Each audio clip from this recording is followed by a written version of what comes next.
क्या हाल है प्यारे बच्चों। आज का जो टॉपिक है वो मैंने पिकअप किया है क्लास 6 के इस बुक से, जो कि एनसीईआरटी लेवल की है। और ये बुक है सोशल साइंस की, जिसमें 3 अलग अलग पार्ट होते हैं, जो कि पता ही होगा। हिस्ट्री है, जियोग्राफी है, और तीसरा जो इसमें सब्जेक्ट ऐड है वो है सिविक्स। तो आज हम सिविक्स के कुछ 1-2 लेसन को टच करेंगे, देखेंगे क्या क्या इसमें है। तो सिविक्स के इस लास्ट के 1-2 लेसन में यहाँ पे टॉपिक है लोकल गवर्नमेंट। तो हमारे पास यहाँ पे लोकल गवर्नमेंट है, और इनको हम पंचायती राज सिस्टम भी कह सकते हैं। पंचायती राज सिस्टम अगर आपको पता हो तो भारत सरकार में एक अमेंडमेंट हुआ था, जो कि 1992 में हुआ था, जैसे पंचायती राज से संबंधित कह सकते हैं। तो इस अमेंडमेंट या संशोधन के बाद भारत सरकार के अधिकतर जगह पे ये पंचायती राज व्यवस्था जो है ये लागू हुई थी। तो पंचायती राज के अलावा ये लोकल गवर्नमेंट क्या चीज़ है, आपको पता होगा बच्चों कि पहले गांव घर में पंच होते थे, जिन्हें पंच प्रधान कहते थे। उन्हीं पंचों में सरपंच एक होते थे। उन्हीं सरपंच को कई जगह पे आज भी बहुत सारे जगह पे सरपंच कहा जाता है, लेकिन उन्हीं सरपंच को कई सारे जगह पर प्रधान भी कहा जाता है। तो ये प्रधान शब्द क्या है, कुछ जगह पे आप लोगों को सुनने में आता होगा कि ये जिला पंचायत अध्यक्ष हैं, ये ब्लॉक प्रमुख हैं। तो आज हम इन सब चीज़ों से संबंधित बातों को देखेंगे। उसके अलावा आपने मेयर शब्द भी सुना होगा, या चेयरमैन। तो हम उसकी भी चर्चा करने वाले हैं कि ये कौन होते हैं, क्या ये सरकारी होते हैं, क्या ये कोई एग्ज़ाम पास करते हैं, या बिना एग्ज़ाम पास किए ही ये मतलब जनता के द्वारा चुने जाते हैं। तो यहाँ पर हम आपको बता देना चाहते हैं कि आप लोगों को पता होगा प्यारे बच्चों कि एक होता है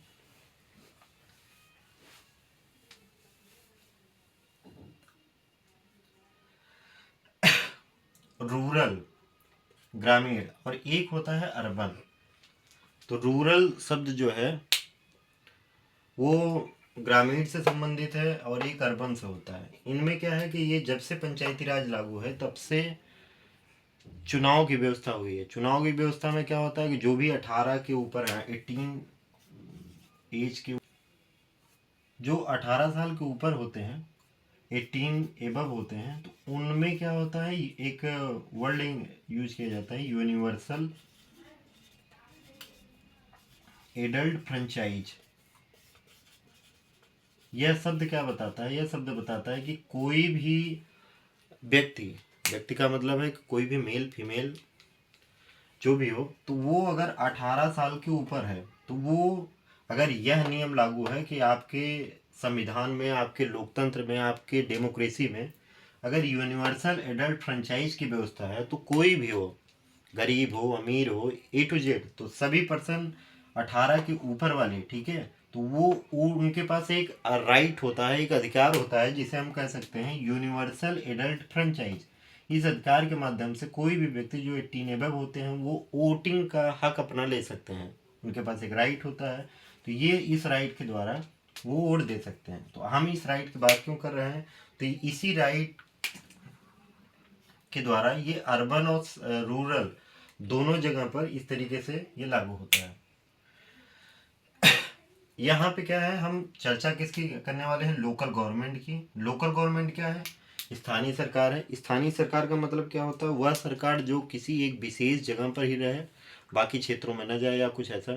तो वैसे भी आपको पता है हायरची लेवल पे ऐसे, तो हमारे यहाँ पे हॉरिजॉन्टल लेवल पर आप कह दो, या इस तरीके से लॉन्गिट्यूडनल लेवल पर। तो यहाँ पे क्या है, 3 टाइप की आपके कंट्री में मतलब गवर्नमेंट चल रही है। तो सबसे ऊपर है आपका सेंट्रल लेवल में चलता है, सेकंड है आपका स्टेट लेवल पर, ठीक है प्यारे बच्चों, और ये थर्ड है आपका, थर्ड जो है ये है लोकल गवर्नमेंट। तो सेंट्रल लेवल वाले पे आपको कुछ ना कुछ अनुमान होगा, अगर आप सुने होंगे तो आपको पता होगा कि प्रधानमंत्री क्या होते हैं, ये सब। तो वो जो भी व्यवस्था होती है वो सेंट्रल लेवल पर आती है, ठीक है। और सेकंड नंबर पे आपने मुख्यमंत्री का नाम सुना होगा, तो वो स्टेट लेवल पर आते हैं। तो इनको हम इस तरीके से अगर कोई ऐसा एक बड़ा सा सर्कल बनाकर दिखाएं तो आपको अच्छे से दिख सकता है कि क्या क्या है। तो यहाँ पे ये बड़ा सर्कल सेंट्रल लेवल को दिखाएगा, इसके बीच में बहुत सारे जो राज्य हैं तो वो राज्य इस छोटे छोटे सर्कल को दिखाएंगे, तो ये उनकी सरकार है। इसका मतलब ये है कि सेंट्रल लेवल के अंदर ही पूरा स्टेट लेवल वाली सरकार है। इन स्टेट लेवल के अंदर या इनके अंडर में बहुत सारी लोकल गवर्नमेंट है। लोकल गवर्नमेंट इस तरीके से मैं छोटे छोटे इस तरीके से सर्कल के द्वारा आप यहाँ पे देख सकते हैं, तो ये इनके अंदर आप इनको दिखा सकते हो।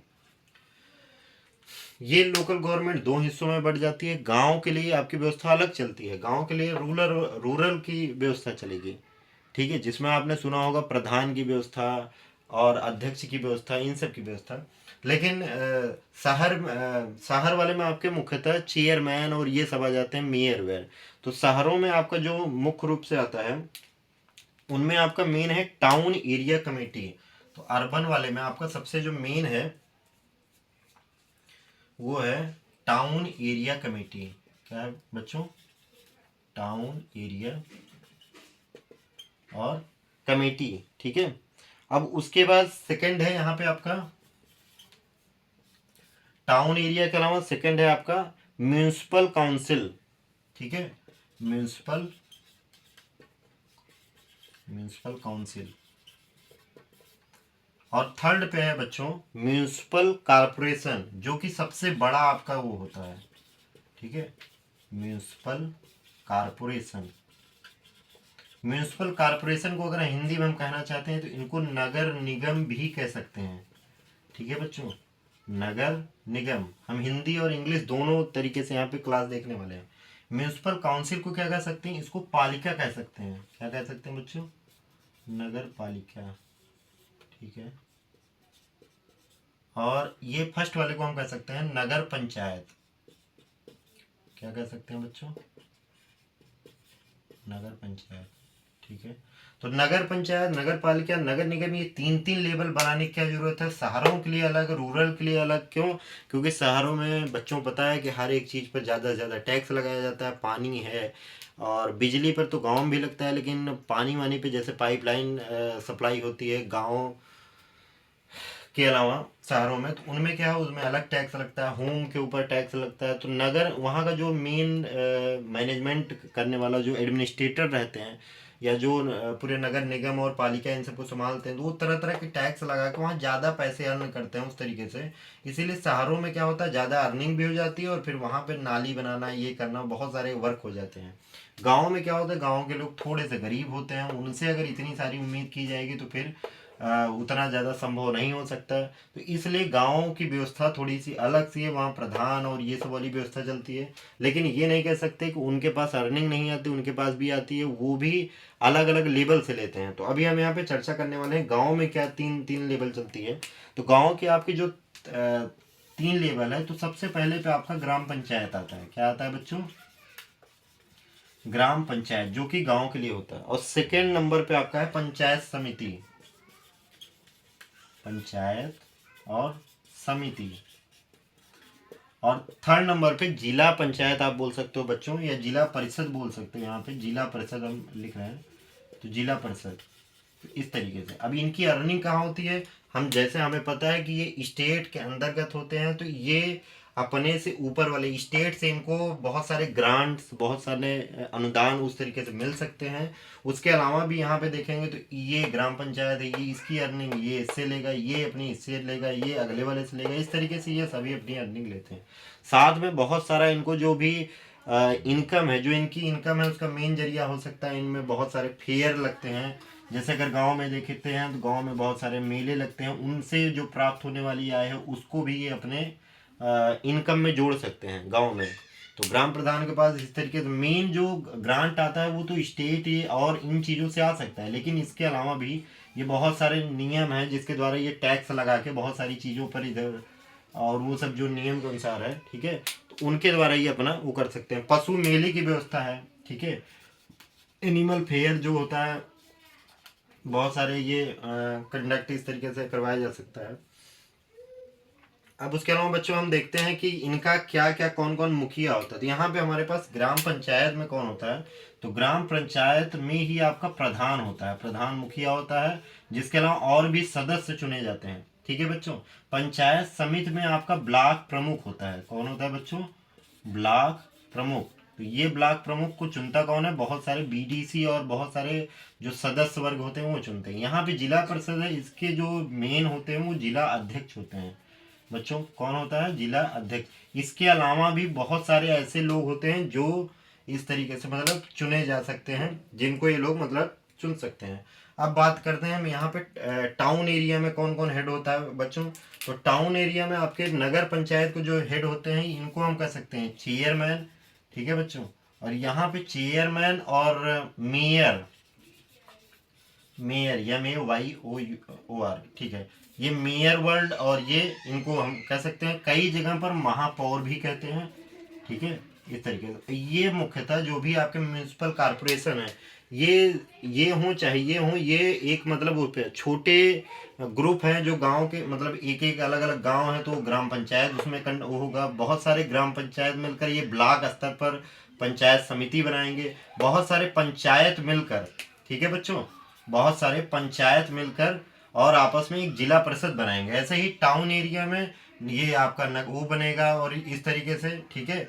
और ये म्यूनिसिपल काउंसिल और ये इस तरीके से चलता है। लेकिन इनमें क्या होता है, इनमें विशेषकर जनसंख्या के आधार पे है। कम जनसंख्या वाले पे ये चल गया, उससे ज़्यादा जनसंख्या पे ये हो गया, सबसे ज़्यादा जनसंख्या पे हो गया। उसके अलावा कहीं कहीं पर महानगर निगम की भी व्यवस्था होती है, जैसे आपने बॉम्बे, दिल्ली, इन सब जगह पर सुना होगा, तो वहाँ पे महानगर निगम चलता है। ठीक है। तो उनको आप मेट्रोपॉलिटन सिटी या म्यूनिसिपल कॉर्पोरेशन जो भी है, तो जैसे कानपुर हो गया, जहाँ पे जनसंख्या एक लिमिट से ज़्यादा है, तो इनकी संख्या कुछ होती है 1 लाख, 5 लाख, 10 लाख, ऐसे अलग अलग जनसंख्या के आधार पे इनकी मतलब सेट होता है। तो बहुत जो कम जनसंख्या वाले होते हैं, मान लीजिए वहाँ पे म्यूनिसिपल काउंसिल है, तो बहुत सारे और भी लोग आके बसना शुरू हो गए किसी कारणवश, किसी अध्यात्म, किसी मतलब मंदिर या मठ या किसी और कारणवश, उसके औद्योगिक विशेषता के कारण या आर्थिक विशेषता के कारण, धीरे धीरे उसकी क्वालिटी बढ़ने के कारण हो सकता है वो म्यूनिसिपल काउंसिल धीरे धीरे म्यूनिसिपल कॉर्पोरेशन में बदल जाए बच्चों। किसमें बदल जाए, म्यूनिसिपल कॉर्पोरेशन में। ऐसे ही ग्राम पंचायत जो है वो बहुत सारे आपने सुना होगा कि ये इस पुरवा के हेड हैं या सदस्य हैं। तो गांव में पुरवा होता है अलग अलग, तो वार्ड कह सकते हो या जो भी, तो उनका जो आपस में मिला के होता है, तो वहां पे ग्राम पंचायत इस तरीके से एक बनता है। एक ग्राम पंचायत क्या होता है, एक ग्रुप क्या होता है, इनमें बहुत सारे मेंबर काम करते हैं, बहुत सारे सदस्य रहते हैं, और उनमें जो हेड रहते हैं ये सब प्रधान रहते हैं। और फिर इस तरीके से इनका क्या होता है, इनका साल भर में एक मीटिंग होती है गांव में, एक पंचायत का एक ऑफिस या मेन वो होता है जहाँ पर होता है। अब इसके अलावा बच्चों ये सब जो लोग होते हैं ये ज़्यादातर जनता के द्वारा चुने जाते हैं, जो 18+ होते हैं, 18 के प्लस। लेकिन कुछ लोग हैं जो कि सरकारी तौर पर यहाँ पे चुने जा रहे हैं। सरकारी तौर पे कौन कौन चुने जा रहे हैं, जैसे गांव में आपने BDO आपने सुना होगा, विलेज डेवलपमेंट ऑफिसर। ठीक है, ये बच्चों ये एग्जाम दे के पास करके आता है, फिर उसके बाद वहाँ पे गांव की देखभाल करता है। ऐसे ही ब्लॉक पे BDO होता है, जिसे हम ब्लॉक डेवलपमेंट ऑफिसर बोल सकते हैं। ठीक है, तो इस तरीके से बहुत सारे असिस्ट करने के लिए, ठीक है, यह सरकारी काम ये मतलब काम को अपने सही से कर रहे हैं कि नहीं, इनके कार्यों को आगे स्टेट तक भेजने के लिए, कहाँ तक बच्चों, स्टेट तक भेजने के लिए। और उस तरीके से कि हाँ जैसे किसी को हाउस चाहिए, कुछ भी चाहिए, ऑनलाइन उसने किया तो पूरी देख रेख प्रधान ने कर दिया, ठीक है। लेकिन उसके साथ साथ ये इनकी भी सचिव लोगों की भी जिम्मेदारी होती है, और दूसरे लोगों की भी इनकी, कि वो लोग उसको देखें और बताएं, सरकार को भी बताएं कि क्या चल रहा है क्या नहीं चल रहा है। तो अगर कुछ कमियां हैं तो वहाँ पे सबको देखा जाएगा। ठीक है, किसी एक की जिम्मेदारी नहीं रहती।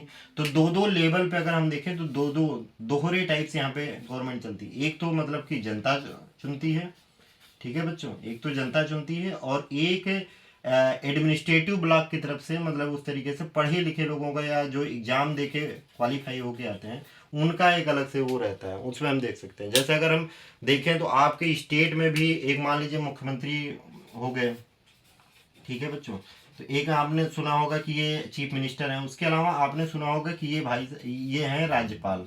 तो इसी तरीके से दो दो ऐसे केंद्र में आपने क्या सुना है, ये प्रधानमंत्री हैं, ठीक है। और यहाँ पर आपके प्रधानमंत्री के साथ ये राष्ट्रपति हैं, ठीक है। तो यहाँ पे हम लोग इस तरीके से देखते हैं। यहाँ पे पढ़े लिखे लोगों से क्या मतलब है, कई बार क्या होता है राज्यपाल राष्ट्रपति ऐसे वर्ग काफ़ी पढ़े लिखे मतलब लॉ ग्रेजुएट और इस तरीके से होते हैं, तो वो उस ओहदे पर तब जाके पहुंचते हैं। बहुत सारे लोग, चाहे पीजे अब्दुल कलाम को ले लीजिए, किसी को भी ले लीजिए, ठीक है, रामनाथ कोविंद को ले सकते हैं। आशा करते हैं कि आप लोगों को ये टॉपिक थोड़ा बहुत समझ में आया होगा, क्या क्या कैसे है कैसे नहीं। लोकल गवर्नमेंट के बारे में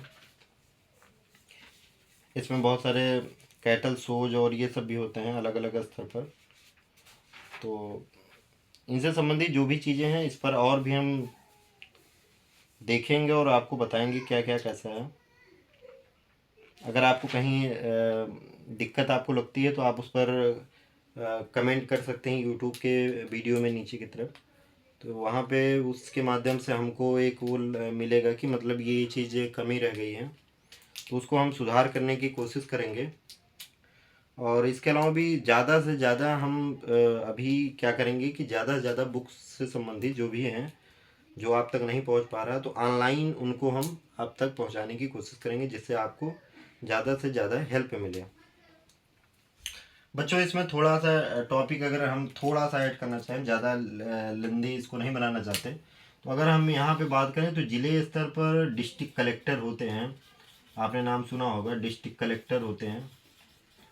तो कलेक्टर क्या होते हैं, ज़्यादातर चीज़ों के मतलब उससे मेनली अंग्रेज़ों के समय से ही यही है कि जो खेतों से संबंधित और लैंड रिकॉर्ड से संबंधित इनका मेन कार्य रहता है। लेकिन आज के समय में एडमिनिस्ट्रेटिव में हेड है, आपके ज़िले के एडमिनिस्ट्रेशन के हेड है, प्रशासनिक कार्यों के।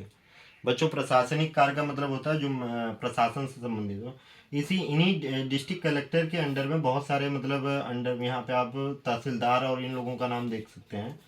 तो तहसीलदार और ये सब भी लैंड रिकॉर्ड से संबंधित रहते हैं। उनके अंडर में आप बहुत सारे पटवारी, लेखपाल, कानूनगो, इनका नाम आप देख सकते हैं। तो कानूनगो और इसके अलावा आप बहुत सारे पटवारी या लेखपाल का नाम देख सकते हैं। तो पटवारी लेखपाल लगभग सेम ही है, तो कहीं कहीं हो सकता है अंतर हो, लेकिन तो ये एग्ज़ाम होता है इन सब का। तो ये अलग अलग स्तर पर होते हैं, ये आपके लैंड से संबंधित वो होता है। अगर आप कहें जैसे किसी प्रकार की ज़मीन का विवाद है, कुछ इशू होता है, तो आप लेखपाल या पटवारी से संबंधित उनसे संपर्क करते हैं, और फिर उसके बाद वो और आगे जाता है। फिर इस तरीके से बहुत सारे इसमें लेवल रहते हैं, वहाँ तक होता है। तो जिले के आधार पर इन लोगों का भी बहुत सारा दायित्व होता है। ये भी अपने अपने इलाके में ये लोकल गवर्नमेंट से संबंधित चीज़ों को देखते हैं। साथ में बहुत सारे, अगर हम ब्लॉक समिति पे ही देखें तो बहुत से जो लोकसभा और राज्यसभा के मेंबर होते हैं बच्चों, जो लोकसभा और राज्यसभा के मेंबर हैं, ठीक है, राज्यसभा के जो उस इलाके के हैं, मान लीजिए ये कोई एक विशेष प्लेस है, तो वहाँ का जो भी लोकसभा राज्यसभा का मेंबर होगा वो भी आपके इनके मेंबर के साथ साथ पंचायत समिति के मेंबर के साथ साथ वो भी एक मेंबर माना जाएगा। वो चाहे जनता के द्वारा इलेक्ट हुआ है, वो मान लीजिए एक विधायक के रूप में है, एक उसके रूप में है, एमएलसी के रूप में है, तो लेकिन यहाँ पे वो उसका मेंबर माना जाएगा। तो यहाँ पे हम कह सकते हैं मेंबर ऑफ इनके और मेंबर ऑफ आपके राज्य वाले में जो आपके आते हैं लेजिस्लेटिव असेंबली और लेजिस्लेटिव काउंसिल, तो इनके मेंबर भी इसके सदस्य माने जाते हैं। तो ये सब भी मिलकर आपके इलाके का विकास करने और संबंधित कार्यों के लिए रिस्पॉन्सिबल होते हैं। ठीक है बच्चों, तो अभी के लिए इतना ही, देखते हैं फिर मिलते हैं आपसे अगले टॉपिक में। धन्यवाद।